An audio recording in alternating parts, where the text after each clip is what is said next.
everyone. Welcome to Sideline Banter. I am Sam Holt, of course, joined by amazing co-host Derek Tate. They're very excited that Sideline Banter is a part of Women of Fantasy Football. And Tate, I'm already tripping over my words because it is week 1 and we finally have football back. And I think I'm just too excited to hold it in anymore. You may be tripping over your words because maybe you were surprised the intro video played this week, but we're back in mid-season form for week 1. Honestly, shocked that the video worked. I think that's why I was like, oh no, I don't have to just deadpan stare at the air. It's like when you're playing a video game and you hit an achievement for number 1, play the intro video. Got it. Let's go. Check. The bar is so low. But let's go ahead and just talk about week 1. We've got so many things to cover. Guys, if you have any questions about your roster heading into week 1, who you should start, or going back and forth on flex, please throw them in the chat. Tate and I will make sure to get to them. But we're going to be previewing Thursday Night Football, Friday Night Football, talking a little bit about waivers, and mostly just different things that we're excited about to see week 1. It's like Christmas morning this week, and we get to unwrap our presents in that we see our fantasy teams for actually what they are. And, you know, that lovely week 1 panic. Well, the week 1 panic, maybe with some of the unofficial depth charts coming out and some folks that you may have spent a 4th or 5th round pick on showing up as running back 2 or running back 3. Don't panic yet. We'll get there. We promise. Absolutely. I mean, I feel like we can't totally kick off without talking a little bit about the news that went around end of last week. We already covered that Taylor Swift and Travis Kelce are engaged. This is not that news. This is Micah Parsons going to the Packers.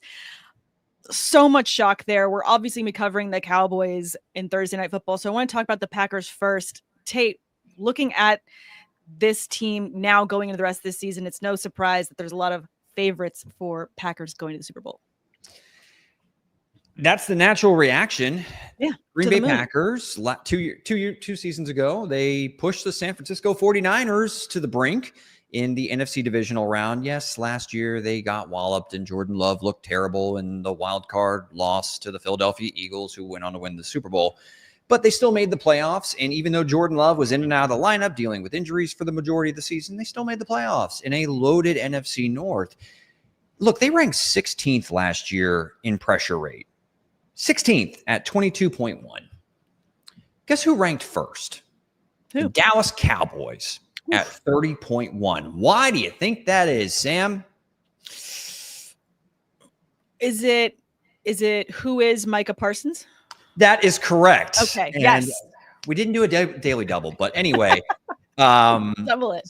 When we're talking about Micah Parsons, look, it's like when the Green Ranger from Power Rangers joined the Rangers after he fought them for 4 episodes. I remember it as a kid pretty vividly. It was upsetting, but then when he joined, I was hyped because then they were unstoppable. The Green Bay Packers now, that's kind of the missing piece. Now, I still have some questions at corner, but outside of that, Sam, this roster got exponentially better. Their ceiling got that much higher to where I could see them coming out of the NFC and possibly making a push towards the Super Bowl. That's how much of an impact Micah Parsons can have for an already solid defensive unit last year. They could enter elite territory as long as the cornerback position doesn't miss Jair Alexander too much. Well, I also think what this does is that it makes a lot of trade fodder for later in the season. So it's not like the Packers are set. There's plenty of moves they can make in season depending on how things go. So if it ends up being a real bugaboo for them at that position, I can imagine them going out and saying, you know what, we're having an amazing season. We've got this one hole that we need to fill. I wouldn't be shocked if they would go and make an ad, make a trade, just in order to continue to plug up holes in what is now a very sturdy ship going forward to head into this season. Yeah, they've already got one of the youngest rosters in the league, and they have a lot of young talent at some very important positions. You add a guy like Micah Parsons, who arguably is entering his prime. I mean, 12 plus sacks every single year he's been in the NFL for all 4 seasons. They know what they're getting. Hopefully that back injury is okay. I heard something about an epidural possibly, but he'll be fine. Let's assume that Micah Parsons is going to play the majority of the year. We'll see if he's on like a snap count, pitch count, whatever you want to call it for week number 1. But I expect him to be on the field early, often, and always throughout 2025. Definitely. All right, let's go ahead and talk a couple waiver players that we're excited about. I know you had a few that you wanted to mention. There's a lot of names floating around there, like Ollie Gordon, Harold Fannin for the tight end for the Browns, Xavier Legette. Again, there's a lot of moving pieces there for the Panthers. So it's kind of an offense, in my opinion, I'd love to have parts of. I did end up drafting several shares of Xavier Legette wherever I could. I do have a lot of shares of Tater McMillan as well. So who are some top names that you're thinking of for those that maybe need to round out their roster right now? Speaking of the Panthers, with Jalen Coker going to IR, and I did shed a tear. That hurts my soul. But see you in October. Get healthy fast there, Jalen. Jatavion Sanders is a tight end that I think has a nice pass catching profile. And with Legette not being a high target earner and McMillan entering his, first month of his pro career, I could see maybe Jatavion Sanders potentially getting a little bit more run, a few more looks per game, because Chuba Hubbard and Rico Dowdle aren't really, profound perennial pass catchers out of the backfield. So keep an eye on JT Sanders. He's one player. In Yahoo leagues, there are, kind of four situations I'll mention real quickly. Keenan Allen should not be available in over half of Yahoo leagues. Yeah. He has an established chemistry with Justin Herbert. The fact that he's available in 51% of Yahoo leagues just is bonkers to me. Speaking of another veteran receiver with his old team, Amari Cooper, he's available in 85% of leagues. Look, if Jacoby Myers misses any time or he does in fact get traded, what else is on this roster at wide receiver? Dante Thornton, Jack Besh, Trey Tucker? Come on. He's worth a look in 85% of your leagues if you have a needed receiver. The Browns running back situation, look, Quinshon Judkins, even if he signs, whenever he signs, he's probably not going to be a full go for a while. So Dylan Sampson and Jerome Ford are available in over 50% of leagues. And then the rookies that I really want to stash away, Sam, we've already kind of mentioned them. Yeah. Jaden Blue for the Dallas Cowboys and Ollie Gordon for the Miami Dolphins. Yeah, Gordon definitely is top of my list. He's top of a lot of lists right now, 24% rostered across multiple platforms as well. So lots of good things said. Plus, I'm someone that has a lot of Devon Achane. So for myself, if you don't already have the handcuff, great handcuff to grab. Mm-hmm. Yeah, I mean, we saw 2 seasons ago, Raheem Mostert had a very productive standalone role in this Miami offense. So yes, we expect Achane to see the majority of the snaps and touches, particularly in the passing game. And I don't know how much confidence I have in the offensive line and really in Miami as a whole. But if things do fall right and Tua can stay healthy, I do see a path for Gordon having a consistent role in this offense in 2025. Absolutely. I mean, the running game is always going to be leaned on in this offense. So I do feel like, if anything happens to Achane, again, Gordon is someone you need to have rostered. Mm-hmm. If he's out there and available in your league, go grab him. Definitely worth it. Wanted to throw a couple people in the chat. Thank you guys so much for tuning in. Andrea's joining us. We've got Caesar. We've got Joseph just saying hi, but saying hi to you specifically, Tate. Love it. Hello, Joseph. This one from Cap for Life, ladies and gentlemen. Would you trade Ollie Gordon and my Evan Ingram for Jalen Warren? I have Tyler Warren. So we got a trade question here. No. Yeah. I wouldn't. What are your thoughts on the Pittsburgh backfield? I know this is your squad, so I kind of want you to take the lead on this question particularly, because that contract extension, Sam, for Jalen Warren is kind of interesting. It is interesting. It definitely makes you feel like this is going to be a 1-2 punch in terms of how these running backs are used together. Just, you got to follow where the money goes. So reading this trade, would you trade my Ollie Gordon and my Evan Ingram for Jalen Warren? I have Tyler Warren. I think because you already have Tyler, it makes me feel a little bit more like it makes sense to do this kind of a trade. Again, just because I do feel like you're going to have a lot of volume there with Warren. Curious who your other backs are, though. If you, like I said, if you have Achane, I would not move on from Ollie Gordon just yet because you really want to keep that handcuff together. But yeah, it just depends on your other running backs. I'm not mad at the trade. It's definitely a thing. I definitely wouldn't want to give up 2 players for Jalen. No, you never really want to do 2. Yeah, and Ingram, I do think, has top 5 upside as the tight end of a Denver offense that really needed some production from there. So I kind of think that they have similar ADPs between Warren and Ingram. I personally, since you have the depth with Tyler Warren, then I'd be a little bit more willing to make the trade, but I don't want to give up Gordon too. Yeah. So they also have Barkley and Bucky, and they'll be picking up Shipley. Make sure you pick up Shipley. Your season depends on it. No, no. In all seriousness, though, I would be fine rolling into the season with Barkley and Bucky. Warren is sure a nice depth option, but yeah, I would rather have the tight ends and see if Warren hits. Then maybe you can explore a trade because I do like both Ingram and Tyler Warren in 2025. Sure, I like that. Again, I feel like we're all very urging to continue to make pickups, continue to make trades. But if you guys have more questions, please throw them in the chat. We'll go ahead and get to them as soon as we see them. I don't know about you, but I've got so many rosters that I need to double check tonight, just in terms of making sure that I'm not missing out on any waiver pickups. But I'm a little bit hesitant. I'm not really a week one trader typically. It just depends on my roster setup. In Dynasty, sometimes I'll just sell the farm early and just let it burn.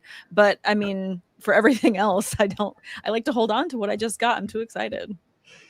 The only situation where I really explored is one, if somebody just sends me an offer I can't refuse, or two, like say you were expecting Rashee Rice to play the first month of the season and you drafted Chris Godwin because of it. So you could kind of play Rice, then Rice gets suspended, Chris Godwin comes back, and now you find yourself, Rice is out for the first 6 weeks and Godwin's on IR. Maybe you're a little bit more desperate. That's the only scenario where I could see myself trying to aggressively make a move before week 1. Yeah, I think that makes sense. All right, this one from Caesar. Trade Chuba for Tyler Warren in Dynasty, non-tight end premium. Oh my God, yes. Yes, cash out on Chuba for a tight end prospect that I believe could be a fantasy difference maker for the foreseeable future. It's an interesting trade. Wouldn't be mad about it. And then this one from Cap for Life. Thoughts on JSN and Worthy going into this season? JSN, I think, is going to be fine. I'm not scared of Cooper Kupp. Mm-hmm. I believe Sam Darnold is probably being dismissed with his season in 2024 a bit too much. I think he proved that he can play at a high level when he's in the right situation. We'll see if the offensive line gets better, but Jason's volume should be fine. Xavier Worthy is one I'm super excited about for the first month of the season while Rashee Rice is on the shelf. We saw over the last 3 games of the season, 9 targets, 11 targets, 11 targets to finish out the regular season of his rookie year. And that volume bump plus his big play upside, I do think this offense is going to be a little bit more vertical in 2025. I like Worthy. I still have JSN a little bit higher because of the Rashee Rice factor coming back over the back half of the season. But like both players, is nice, wide receiver 2s that have low end wide receiver 1 upside. Yeah, no, I agree with that, especially on JSN. And then for Worthy, I mean, depending on your league and, if it's one of those home leagues where you're not playing with a bunch of analysts like Tate and I do, you could end up using someone like Worthy as great trade bait in terms of capping out in terms of his high production. Again, with Rice being out, I do feel like he still eats pretty healthily, even with Rice back. Of course, it's going to come back in targets. I still think he's going to, be worth starting, but you're going to have a certain payout there. So I just feel like he could end up being interesting trade bait depending on your league. This one from Cap for Life as well. Juwan Jennings or Josh Downs. Juwan Jennings hasn't gotten paid yet, has he? No, he has not gotten paid yet. And both players have been dealing with injuries this preseason. So it makes them both a little bit difficult to kind of gauge. If both were healthy, I would say Juwan Jennings, just because I trust his quarterback a lot more and I trust that Shanahan scheme exponentially more. Yet, if Jennings isn't available and it does look like Downs is going to be available for week 1, I would say Downs if he's healthy and in the lineup and Jennings misses any time. I think for me, I like Downs a tiny bit more as well, just because when it comes to talent to compete for targets, you're competing with Kittle and CMC there. And I just feel like they're going to end up eating such a hefty volume. You're going to end up looking for a big play out of Jennings, whereas I feel like you could get more consistent targets for Downs early this season. I what we saw last year, and it was a weird year for the 49ers, but Juwan Jennings was used as a third down chain mover in the middle to the intermediate portion of the football field. So if he's healthy, I would feel confident, but that contract plus the calf injury, I'll go with Downs. Yeah. All right. This one before we jump into Thursday Night Football, Juwan Jennings or Evan Ingram. So we're doing a lot of back and forth. Yeah, I will go Evan Ingram here.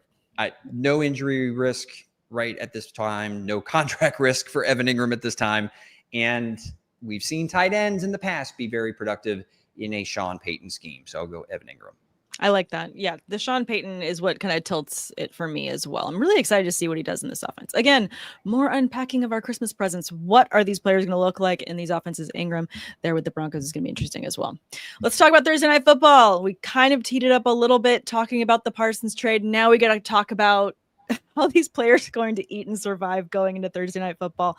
You got to guess that this time last week, they were all feeling a little bit different than they are right now going into this game. I'm sure the Eagles are pretty excited though. Yeah. And you have your normal cast of characters, AJ Brown, Devontae Smith, and Saquon Barkley. You're starting them. One player that I kind of like in a prop play. Okay. Jalen Hurts to score a rushing touchdown, strictly because there's no Micah Parsons.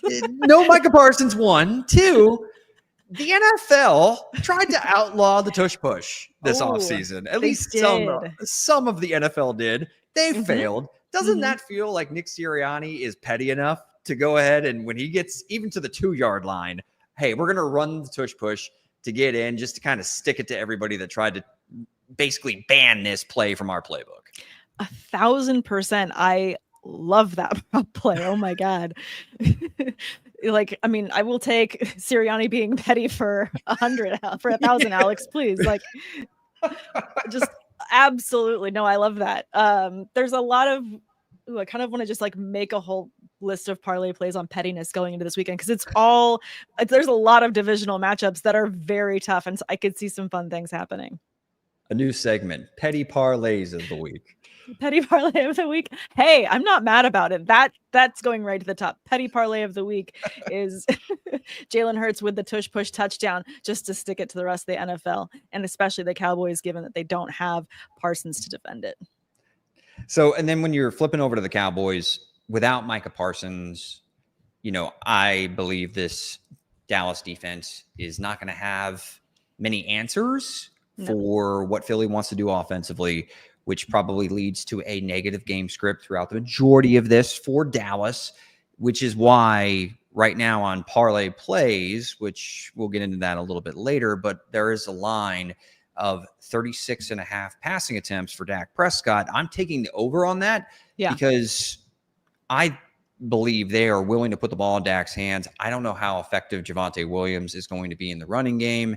I know that they added some talent up front with Tyler Booker this offseason for the Cowboys, but against that Philly front and that Philly defense as a whole, I don't like it. So over on the passing attempts and even Jake Ferguson, look, when Dak Prescott and him were together in 2023 and Dak was throwing the ball over the yard against Philadelphia, Ferguson saw more than, I think, 8 targets in both games.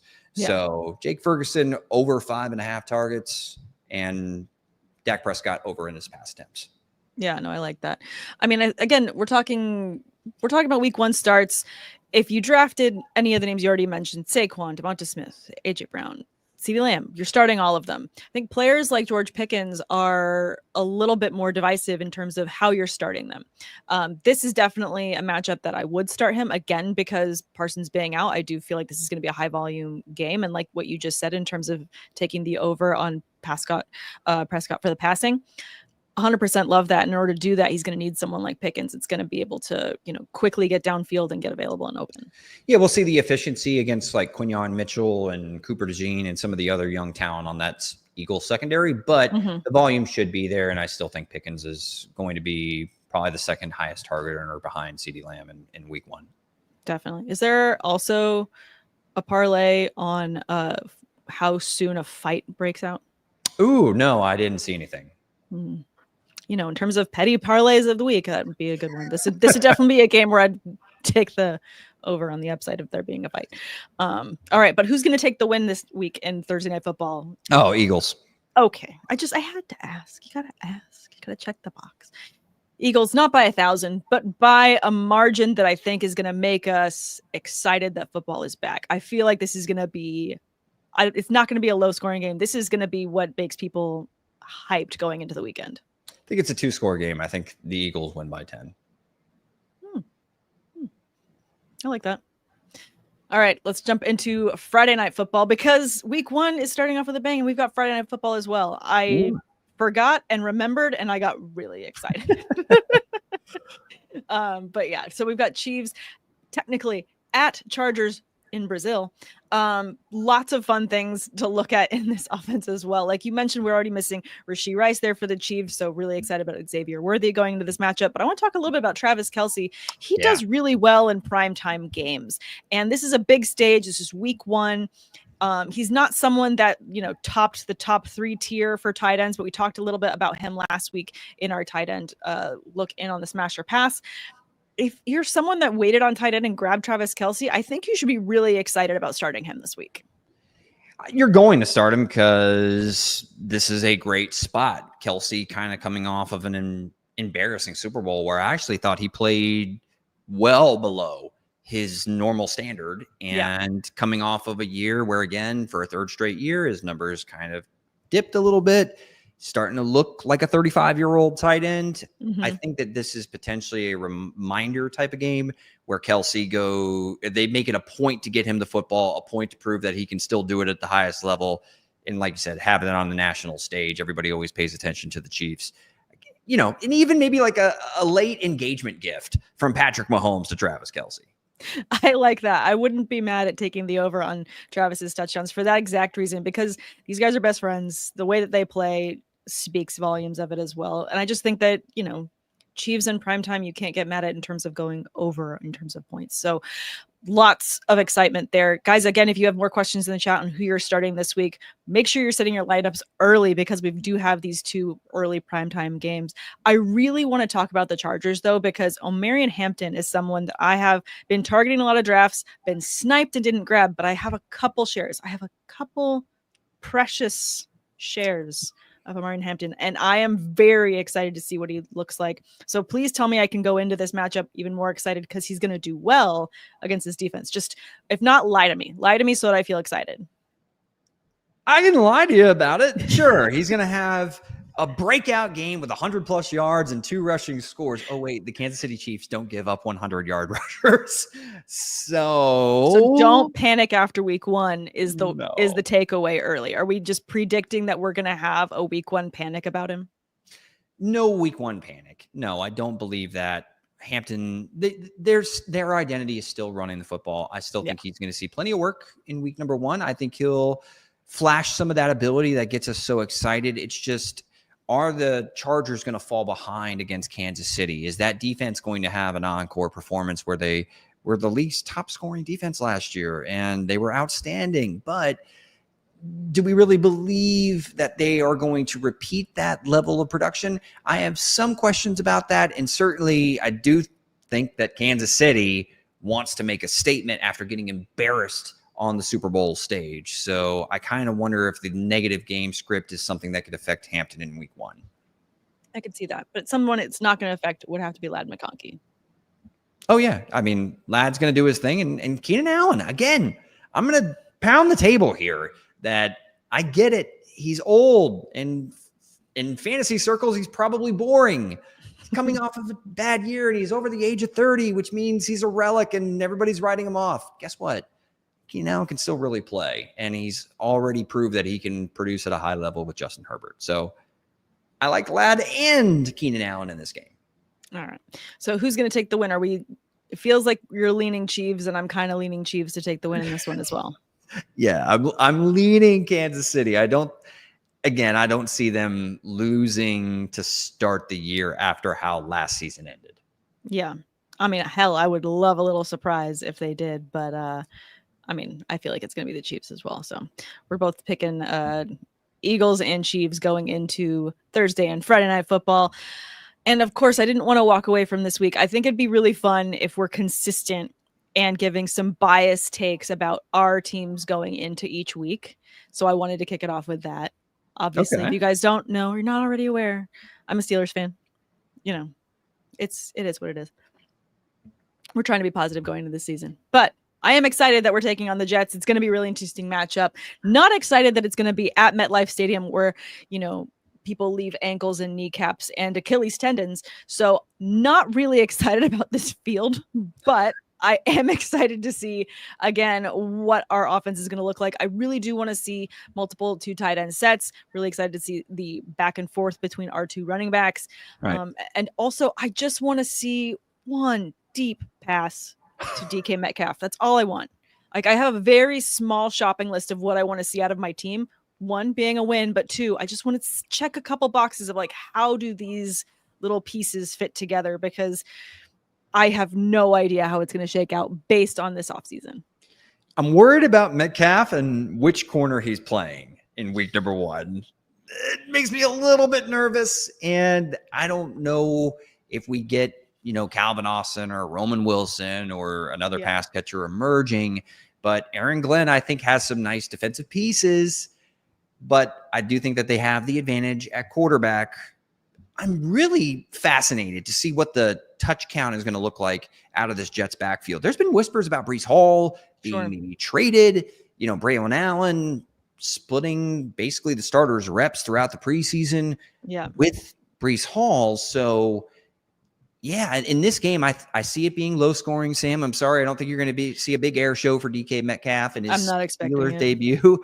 I think it's going to be a low scoring defensive oriented contest. And I do think that the Jets are going to try to run the football a lot in 2025. So they're going to try and tire out our defense. That is for sure.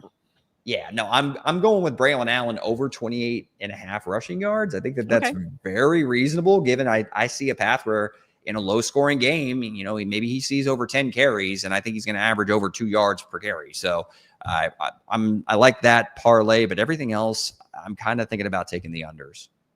I see that. I do like that a lot. Again, I do think that this is a matchup where the Jets try and tire our defense early, and often, because that is going to be one of our strongest points going into this season is our defense. I would also not be shocked if our points were divisible by 3 and my MVP, Chris Boswell, just saved it for us like he did last year. So I feel like I'm a very pessimistic fan. 6 field goals in week 1 type of Chris Boswell performance. Take the over. Yeah, it's not a bad idea, actually. That's the best player prop of the week is the Steelers kicker. Yeah, taking the over on Chris Boswell. That's my parlay play of the week. All right. Before we go into the next one, which would be your Bucs. I got a new mouse. Here we go. I want to get this one from Kyle up here. He says, I have Josh Allen. Do I double flex Shakir and Coleman, or should I start Jacoby Myers or Ollie Gordon? Ooh, great question. I don't mind the stack given that your other options aren't very exciting. And in particular, Jacoby Myers, as far as I know, unless there's been a report that's dropped very, very, very recently, he's still seeking a trade or likely a new deal. So I'm actually removing him from the equation altogether. And I'm going to go probably with Shakir if he is a go for week number 1. I kind of worry about Coleman's ability to be able to separate, whether it's against Nate Wiggins or Jair Alexander or Marlon Humphrey. All of a sudden, this Ravens defense has talent everywhere. Yeah. So if you're looking for a home run shot, sure, go with Coleman and stack him with Allen. If you're looking to make sure that you get somewhere around 8 to 12 PPR points, then I'll probably go with Khalil Shakir. Yeah, I agree with that. It is going to be an interesting matchup because I mean, Ravens Bills for Sunday Night Football is a hell of a Sunday Night Football matchup.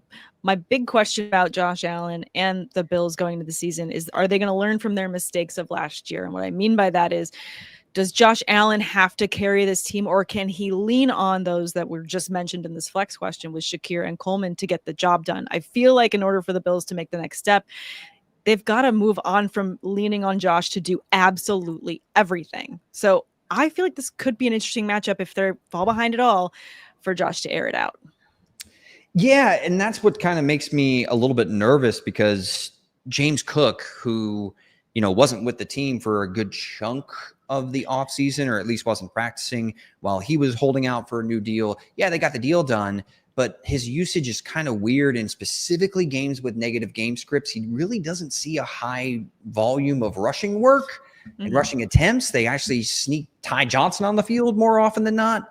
So I think that the Bills are walking into a bit of a buzzsaw in week 1 against the Ravens. I think the Ravens have revenge on their mind and how things ended last year against Buffalo. I think they have the better roster from top to bottom. I actually have questions about Buffalo's defense as a whole. And if I have questions about your defense when going up against Lamar Jackson and the Ravens, I know I love Josh Allen and I respect the Bills, but I think it's a bad matchup for them in week 1. So Kyle wants to know, because he would be starting 2 of these. It's a double flex. So he's either going to go Shakir and Coleman, double dip on the stack. So it's actually 3 stacked considering he has Allen. Or would he be adding in Jacoby Myers or Ollie Gordon? I agree with you that Myers, I'm not even sure if he's going to be seeing many reps considering he's seeking a trade. So could you edge in Ollie Gordon there over Coleman? I actually like the fact that Allen could be facing a negative game script, even though I do have separation and matchup concerns for Coleman. In this case, if I think Allen's going to have to throw the ball to try to keep the Ravens in it, or the Bills in it, then yeah, I'll actually go with the triple stack in this scenario, just because we don't know what we're going to get from Gordon and the Miami offense as a whole. Sure. I at least know that Josh Allen is the reigning MVP and the man can put the offense on his shoulders, and he's going to have to throw the ball to somebody. So I'll go with the triple stack in this rare circumstance where I just don't know what to expect from your other 2 options. Yeah, I agree with that. You're welcome, Kyle. He says, thanks for the feedback. Of course, we're here to help. This one from Iraq, he says, the Raiders don't seem inclined to move Jacoby, at least for now. He's been practicing this week, not holding out or in. Yeah, not holding out necessarily, but I mean, anytime a player comes out and says that they're looking for a trade, are they going to be excited about bringing him onto the field? I don't know. I just feel like I do like the game script that you just outlined in terms of the potential high volume for Allen to be throwing a lot more to those 2 wide receivers, just a little bit more. Yeah, I mean, and not to mention when you're talking about the New England Patriots defense, I mean, I want to check and make sure that I think Christian Gonzalez is dealing with some sort of injury, if I'm not mistaken. I'm actually just getting a quick peek at him right now. So yeah, he is questionable with a hamstring injury and he's trying to practice this week. If Gonzalez plays, that's not a good thing for Jacoby Myers. So even if Myers takes the field. So I'll still go with the triple stack in this circumstance. Doubling down. Okay. We've talked a little bit about my Steelers. We answered a couple questions. Tate, we've got to talk about your Buccaneers. I'm glad that you dressed for the occasion. Yeah, well, I mean, my dad gave me the shirt when I recently went to Florida, and he is a bit more muscular than myself. So it's a little bit big. It's, raise the flag. It looks like I'm wearing a flag right now, but I digress. So the Tampa Bay Buccaneers taking on the Atlanta Falcons at Atlanta. The prop bets that I like, I'm actually taking the under on Bijan Robinson, 78.5 rushing yards. Really? So, yeah, I mean, they lost Gary, their starting right tackle. The swing tackle is also hurt. So I think that the offensive line, who lost their starting center this offseason as well to free agency, I kind of feel like I'm worried about his efficiency on the ground. The volume will be there. But also in the 2 matchups against the Buccaneers last year, I think it was 61 and 63 yards rushing. And the Bucs are traditionally good against opposing rushing attacks. So even though Bijan is outstanding, a compromise / retooled offensive line that I don't think got better this past offseason against a Buccaneers defense that is traditionally good against opposing rushing attacks. And I think they're going to be able to put up points against the Atlanta Falcons, potentially creating a negative game script for Bijan Robinson. Just think there's a lot of paths to him not hitting that 78-yard mark in week number 1. I don't love that. I have a lot of Bijan Robinson. But no, I know no one wants to hear that. I don't want to hear that. Don't tell me that. Lie to me again. This is week 1. I'm trying to be excited about the team that I just put together. But I hear you. I get the reasons why, but this is also why I liked Bijan because, he's amazing in the passing game as well as the rushing game. So just going to try and stay positive despite everything you just said. Can I be positive then? Yes, please be positive. Can you give me some parlay plays, some over-unders that you like specifically in this matchup so I can maybe be a bit more excited? All right. Do you have any Bucky Irving? I do. Okay. Well, then here's one for you. Yeah. With Chris Godwin, Jalen McMillan, and Kate Otten all out for week number 1, Emeka Egbuka is in his first NFL start. So give me Bucky Irving on either 3.5 receptions or over 20 yards receiving. Both of them either get over 1.85 times your bet. I think the 3.5 receptions is like 2.23. Parlay plays, like that is one that I like because the Atlanta Falcons, Sam, in 2024 gave up 97 receptions to opposing running backs. Where did that rank? Dead last. Dead last. I was gonna be like, math. Last one. Yeah. I mean, you had a 1 in 32 chance, but it was dead last. They gave up more receptions to opposing running backs than any other team in the league. This to me, and I see an expanded role in the passing game for Bucky Irving. So all of those things with the depleted options, higher scoring, faster paced game. Vegas has this as the second highest line at 48.5 points. Just think it's all lining up for Bucky Irving. Even if he's not getting, 22 carries, I think they get him up around 20 total touches, which means he's going to have a role in the passing game in week number 1. Yeah, no, I love that. I mean, it's quite a depth of talent to be missing in week 1. So it's going to be interesting to see how everything shakes out. I have a decent amount of Emeka Egbuka as well. So in terms of me wanting to see him skyrocket, I can't wait to see what these targets look like. His line is high at like 57.5 yards receiving, like in week number 1. I don't think it's too high at all. No, I think that he probably will go right around 65 to 70 yards. This is not a great Falcons secondary by any stretch. I don't know if they're going to be able to get home, even with no Tristan Wirfs at left tackle. I know that they drafted the 2 edge rushers. I mean, Jalen Walker's kind of a hybrid, but they're rookies, and Walker's kind of a tweener. So we'll see how they perform in their first NFL game at a position that's traditionally a little bit tough to succeed at the NFL level. It normally takes edge rushers a little bit of time to kind of hit their stride in the NFL. So I'm betting the Buccaneers are probably going to have a nice week 1 offensive performance, even without some of the names we already mentioned. Yeah. Okay. Well, I do like them to get the win this week. I'm still going to hope my Steelers get the win because I need them to, but that's just me trying to be positive. We do have a couple questions in the chat I want to make sure we get to before we sign off for week 1. There's going to be plenty more to cover going into next week. We will, of course, be covering waiver wire, but then we'll be, dissecting who you guys want to start at your flex going into Thursday Night Football and breaking down that game as well as games of the week. So make sure you tune in next week and we'll be, of course, covering waiver wire as well. But let's get to this one from Jim Lord. D Monty or Trey Henderson and Olave or Garrett Wilson. So we just have to pick our favorites between these for the start this week. So I'm going to go Trey Henderson against David Montgomery. And we do have one more segment that maybe I'm going to talk a little bit more about Henderson. Wink. Sure. Wink, okay. Wink, wink. And then give me Olave. I know this sounds insane. Because Spencer Rattler is starting at quarterback. I'm gonna have to hear a really good argument for this. But I actually think with the addition of Kelvin Banks up front, the offensive line is not going to be all that terrible there in New Orleans. I trust Kellen Moore as a play caller, Sam. I do. Okay. Chris Olave going against the young Arizona Cardinals secondary is something I like more than Garrett Wilson. And all of a sudden, the Steelers have a really nice cornerback room with Jalen Ramsey, Darius Slay, and Joey Porter Jr. And this could be a low-scoring game.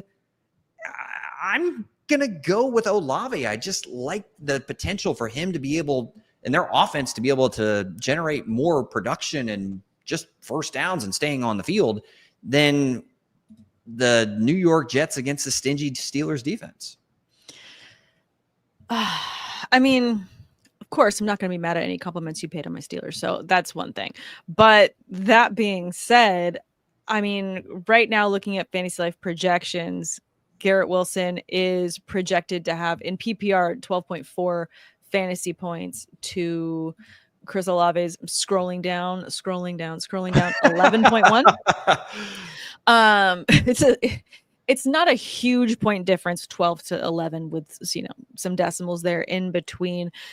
I mean, I guess I understand it in terms of wanting to shoot for the upside going into week one. If you're someone likes to tinker, maybe. I think for myself, I'm a little bit too nervous to be so bullish, but so I would stick with Wilson, but I do like your argument for Olave, and I do agree going Henderson as well in terms of RB1. Really excited to see what he does with this offense there. Yeah, I very, very, very bullish on Henderson in week number 1. Absolutely. And then we've got this one, and then we'll get to your surprise, piece. You're so excited and you gave me no notes. I want everyone to know that I have no notes going into whatever the hell Tate is talking about next. So very excited to be put on the spot. But this one from Trone, would you trade CMC, Hollywood, and Goddard to receive Chuba Hubbard, McBride, and Diggs, or Myers PPR?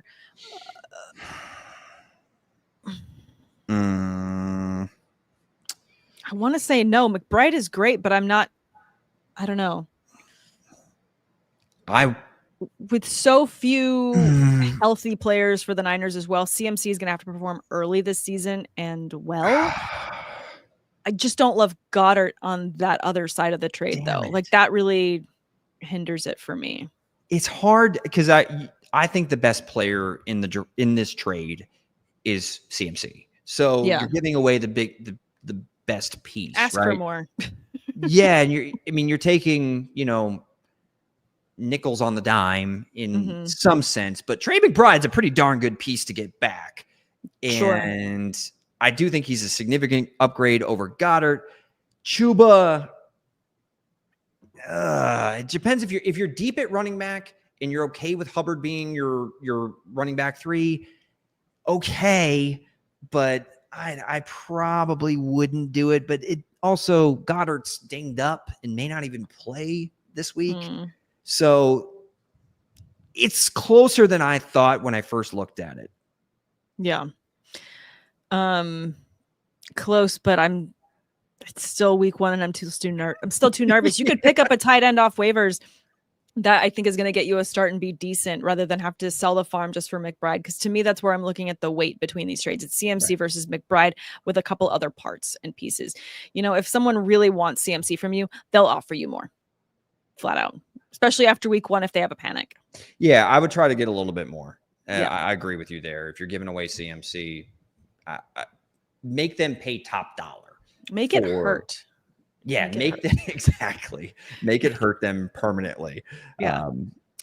So we could. And by the way, I did in the show doc. I did say the name of the segment.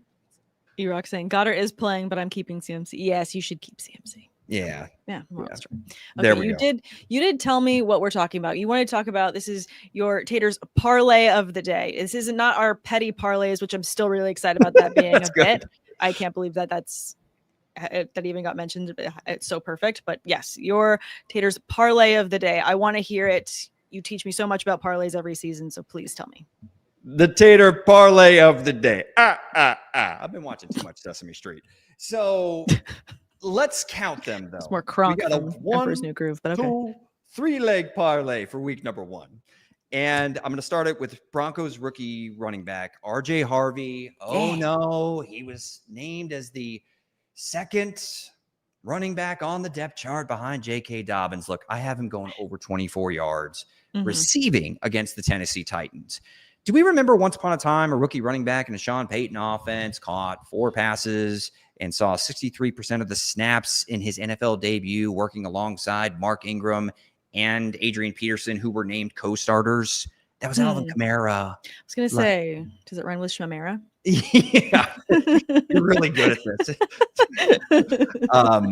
Look, the Titans have Cody Barton at linebacker, coverage grade of 56 last season. That was 111th at the position. And then his other starting linebacker or projected starting linebacker is James Williams. He was even worse at a 51.5 coverage grade, according to PFF. That ranked 131st. Look, we can't count that high today, boys and girls, but if the linebacker group is going to clamp Harvey in the passing game in week number 1, that makes me laugh, and I'll save you the count laugh in this situation. So I'm going over on RJ Harvey receiving yards. Okay. So another rookie running back, Travion Henderson, over 59 yards. I'm bumping those odds up. His actual line's at like 42 yards. And Sam, hear me out here. Okay. The Las Vegas Raiders, they lost or released Christian Wilkins this offseason after, I don't know, like alleged reports that there was an HR thing and he may have kissed a teammate on the forehead. Either way, whether it was an injury or whether it was something silly, he's not on the team. And that's not good for their interior, their defensive line. Adam Butler and Thomas Booker, who came over from Philadelphia. Look, they were both under a 52 grade in run defense, according to PFF. This offensive line, Sam, for the New England Patriots got a lot better. Love the additions of Garrett Bradbury, Jared Wilson, and of course, Will Campbell over at left tackle. And oh, by the way, Travion Henderson also looked explosive and dynamic when he got his opportunities in the preseason, scoring 2 touchdowns. I actually think that this game has the possibility of the Patriots really putting it on the Las Vegas Raiders. Really making a show of it is what you're saying. Yeah, I think that Henderson in a positive game script, which is what I could see happening if the Raiders don't get much of anything from the passing game outside of Brock Bowers in week number 1. Yeah, I'm going Henderson. I think he's going to have a big game, even if he only has somewhere between 8 to 13 carries. I like that. I definitely feel like, again, this is week 1. We've got a lot of teams that have been holding back, in preseason. We also have people playing some games with these depth charts. I feel like at the end of the day, it just feels like a lot of games in terms of trying to zig when everyone else is zagging in terms of who's going to be the big one. So I do like all of those parlays. Do you have one more to throw on top one? I was going to say, do you have a it was a 3-leg parlay. We counted it at the very beginning. I'm bad at counting. I'm kidding. I'm just messing around. So Keenan Allen, though, over 39 yard receiving. Reason why. You are just pounding the drum. Last 4 games, Sam, he played with Justin Herbert against the Kansas City Chiefs. He went over 50 yards receiving. The line's at 39. So, I mean, it feels like you're getting a 10-yard discount in what could be a game script that is going to force the Chargers to throw the ball to try to keep up with the Kansas City Chiefs. At least that's what we both expect. We both expect the Chiefs to win. So I expect Herbert to throw the ball. And if he's going to throw the ball, I think Allen's going to be heavily involved in week 1. That's what I got. I like it. Tate's parlays of the day. I think that's very fun. We'll see if it sticks or if it turns into petty parlays. We'll see what happens. I think that we should always start with petty parlays and then we end with the real ones. Let's bring people in with the sassiness and keep them for the wins later. Sassy hook to start the show. But yeah, no, I love those, and I'm happy and excited to get your parlay picks going into every week. But let's get one more question before we sign out then. This one from Cap for Life. Somebody is offering me Tyrone Tracy for Evan Ingram. Do I do it or do I stand down? That's a hell of a way to put it. I wanted to read that emphatically. I'm standing. I mean, you got Tyler Warren. If this is the same league, if I remember correctly, if you really have a need at running back, okay. But I would say probably there's a reason you drafted Evan Ingram. I think it's a good reason. I like the pick. So I'd ride it out with Ingram. I don't think Tracy's enough. It's week 1.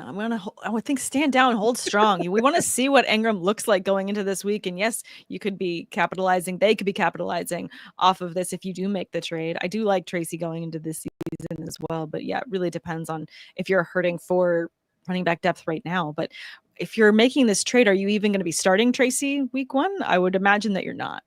Yeah, E-Rock jumping in, saying hold. I mean, this is a Braveheart level hold in terms of how we're saying just like, let's calm down, people. I know it's exciting, but Holt. It's a fun trivia question about our show is. that we both once upon a time dressed up as William Wallace for Halloween. There's evidence of it. There is on the internet. Yeah, I'm not going to provide you the link. You can go ahead and search it, but follow me on Instagram at Sam_awesome. I have not deleted a post in a very long time. It's just a lot of, you keep scrolling past all the football stuff. It's just a ton of Halloween. So have fun. Well, yeah, we're both in lockstep here. Stick with Ingram. Yeah, just hold tight. Guys, the summary is we are excited for week 1. There's a lot of really great things going into this week. And I just cannot wait to, see what everything looks like. And we get Thursday and Friday night football. Thursday and Friday. Yeah, I guess this whole thing where they play in Brazil in week number 1 on the Friday is going to stick. So let's see how it goes. Last year, the Super Bowl winner came from that game, though, Sam. So we'll see if it's a trend.